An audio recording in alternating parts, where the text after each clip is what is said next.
Welcome to my passion project, the Wine Find Talks. This is where I share one wine that I love, why I love it, and then we taste it. So, let's talk. The wine I'm sharing with you today is the 2022 Boschendal The Pavillion Chenin Blanc from the Western Cape in South Africa.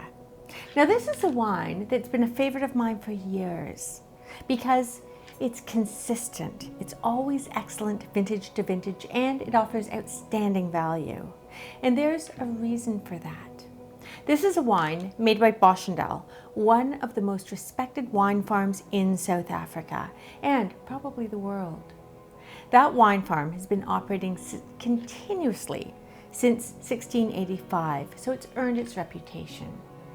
The Pavillion Chenin Blanc is one of Boschendal's entry-level wines. It costs about $8 in the US and about $13 in Canada, but you can count on it not to let you down because frankly, it comes from a trusted producer.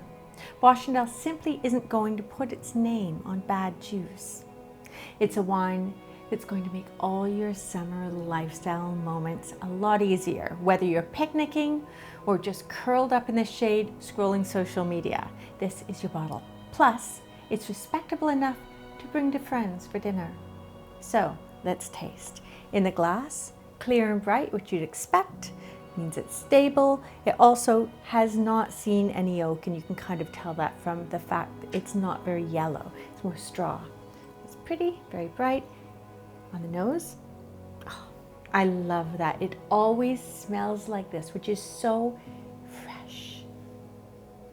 Maybe a hint of lemon zest, orange zest, honeysuckle, yes, white flowers, yes.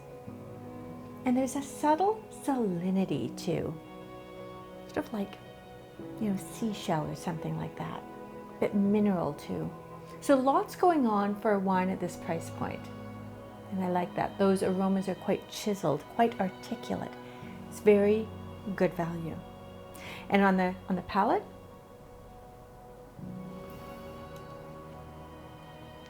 streams in, elegant, juicy, delicate, and fans out with everything found on the nose.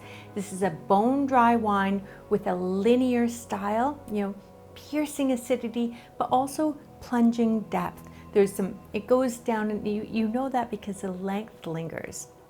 Mid-palate concentration is there, but it's not forward at all. And on the finish, there's sort of a chalkiness, which lends appeal and a note of gravitas, a note of seriousness. Light, lively, quenching. I think there's 12.5% alcohol, so it's low. It's also about 2 grams per liter of residual sugar, so bone dry. It's a kind of wine, I'd love to serve it with oysters.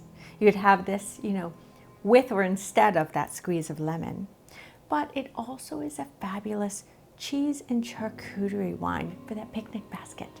And that's one of those things, charcuterie with its salty, fatty deliciousness goes really well with crisp whites. You don't always need red, and sometimes you don't want red wine in the summertime.